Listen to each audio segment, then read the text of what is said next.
In 1969, Israeli Prime Minister Golda Meir made headlines with this comment: "There is no such thing as the Palestinian people. It's not as if we came and threw them out and took their country. They didn't exist." Golda's statement was controversial, but as it turned out, many Arab leaders and historians agreed with her. In 1937, Arab leader Ani Abdul Hadi made this statement to the British Peel Commission: "There is no such country as Palestine. Palestine is a term the Zionists invented. There is no Palestine in the Bible. Palestine is alien to us." Nearly a decade later, Arab historian Philip Hitti agreed. In his testimony to the Anglo-American Committee, "There is no such thing as Palestine in history. Absolutely not." In 1956, a Saudi representative to the UN stated, "It is common knowledge that Palestine is nothing but southern Syria." And more recently, Syrian dictator Hafez al-Assad gave this lecture to PLO leader Yasser Arafat: "Never forget this one point. There is no such thing as a Palestinian people. There is no Palestinian entity. Palestine is an integral part of Syria." With the Peel Commission of 1936, the British government offered for the first time the partition of the land, the partition of Palestine into a Jewish Palestine and into an Arab Palestine. We were all Palestinians because this was the nature of this administrative unit, Palestina. Now the Palestinians are owning this nationality as being the nation of Palestine, but this is not quite historically true. So what is the historical truth? Who are the Palestinians and what are their claims to the land of Israel? Let's take a look.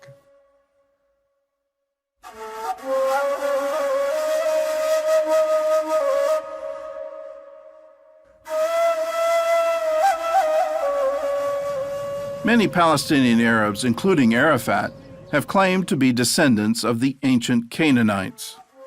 A convenient argument, since the Canaanites were the first known inhabitants of the land of Israel. Even as recently as May of 2014, a PA spokesman stated that the Palestinians have been in the land for 5,000 years. But history shows that there's no way the Palestinians could be related to the Canaanites, because the Canaanites were almost completely obliterated by the Israelites in the 13th century BC. The few that remained were assimilated into Israelite culture. Palestinians also claim that the ancient Philistines are their ancestors, and it's true that they take their name from the tribe of Goliath. But do they actually share DNA?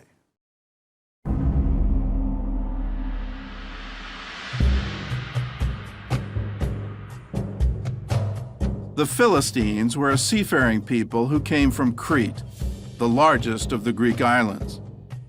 The Philistines got their name from the Hebrew word Plishtim, which actually means invaders. Palestine means invaded land. Why should we call it that? When the Philistines invaded Israel in the 12th century BC, they stayed close to the Mediterranean coast. They never settled in Jerusalem, Hebron, or Jericho, all cities claimed today by the Palestinians. By the 7th century BC, the Philistines had been assimilated by the Assyrians, then conquered by the Babylonians. From there, they disappeared from the pages of history. And experts say no one alive today could prove Philistine lineage. But if the Palestinians want to claim them, they would have to acknowledge that their real ancestral homeland is not Israel, but the Greek island of Crete. The Palestinians may not have gotten their DNA from the Philistines, but they did get their name. When the Roman Emperor Hadrian conquered Jerusalem in AD 135, he was determined to eradicate even the memory of the Jews and erase their connection to the land of Israel. So Hadrian renamed the region after their historical enemies, calling it Syria Palestina, the Latin translation for Philistine. So if they're not Canaanites and they're not Philistines, who are the Palestinians? Biologically, they share DNA with Saudis, Iraqis, Syrians, and Jordanians. Simply put, they're Arabs. Never in history was there a Palestinian nation or a Palestinian state. At that time, nobody was thinking in lines of a Palestinian people. They were all Arabs. Behind me is one of the most controversial pieces of real estate in the world. The Temple Mount is the holiest site in Judaism and the third holiest in Islam. Muslim tradition says that Muhammad traveled here to the Al-Aqsa Mosque on his famous night journey, and that tradition forms the basis for the Palestinians' claim to Jerusalem.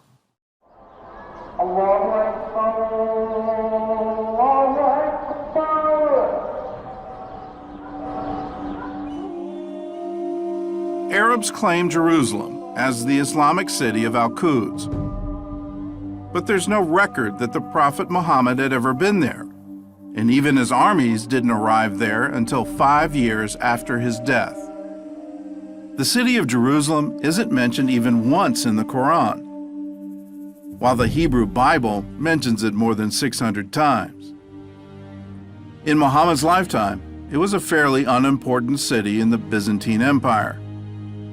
It was a Christian city without a single mosque. When the Muslims conquered Jerusalem, they chose to build their mosques on the Jewish Temple Mount, believing it to be a holy site. There they built the Dome of the Rock and the Al-Aqsa, whose name was copied from the story of the night journey in the Quran. Several Muslim scholars place the construction of the mosque around 690, while Muhammad died in 632. So how could Muhammad's famous night journey have taken him to a mosque in Jerusalem that wouldn't be built until after his death? The Quran doesn't mention Jerusalem, but says that Muhammad's dream flight took him to Al-Aqsa, which means the farthest place. Early Islamic scholars interpreted that to mean a heavenly place, or the courtyard of Allah. That all changed as Islam evolved into a political force.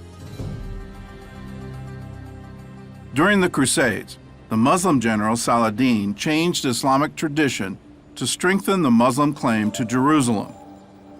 He stated that Muhammad's flight took him not to heaven, but to the Al-Aqsa Mosque in Jerusalem. And today, the Jewish Temple Mount is also the third holiest site in Islam, second only to the Arabian cities of Mecca and Medina.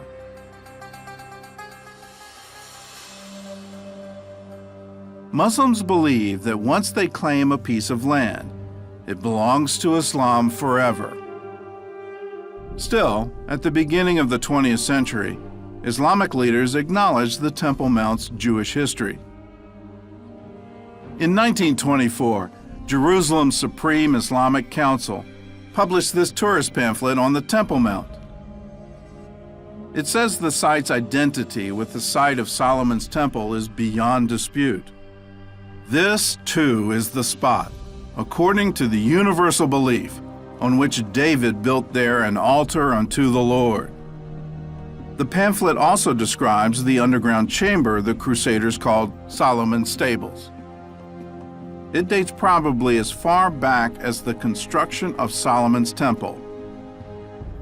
In 1927, a strong earthquake damaged the mosque, and during renovations, archaeologists analyzed the structure.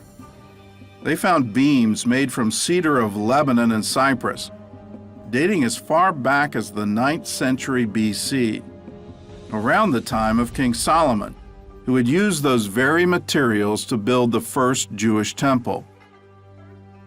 The excavations also uncovered a Jewish ritual bath from the Second Temple and a mosaic believed to be part of a Byzantine church. Most historians agree the Jews were here first, but the Arabs will argue that they were here the longest, and the so-called right of return has been a constant theme at every Middle East peace summit since 1948.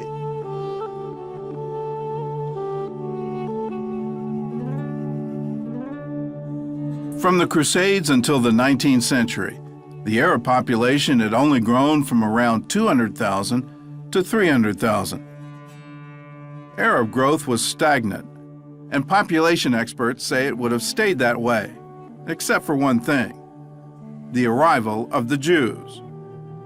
With the waves of Jewish immigration starting in 1882, Arabs started flooding into Palestine from neighboring countries. And they came for two reasons. One, to enjoy a higher standard of living in Palestine, and two, to fight the immigration of the Jews who made that standard of living possible.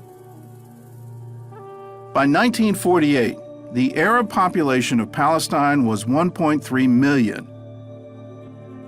The British governor of the Sinai once remarked, "It is very difficult to make a case for the misery of the Arabs if at the same time their compatriots from adjoining states could not be kept from going in to share that misery." Some experts say, if the Palestinian Arabs want a legal return to their countries of origin, they would have to return to places like Egypt, Iraq, Morocco, and Syria, but not to Israel.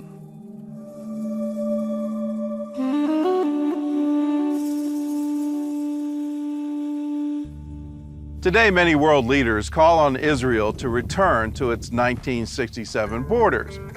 But if you look at history, those borders aren't from 1967. In fact, they're not even real borders. The borders of the West Bank are armistice lines which were created by results of the war of 1948. And at the end of the war, this is where the armies stood still. This is how the quote-unquote border of 1967 or of 1949 was created. So the 1967, which is an armistice line, served as a border between Israel and the state of Jordan. And the state of Jordan also annexed the West Bank, and it became part of Jordan.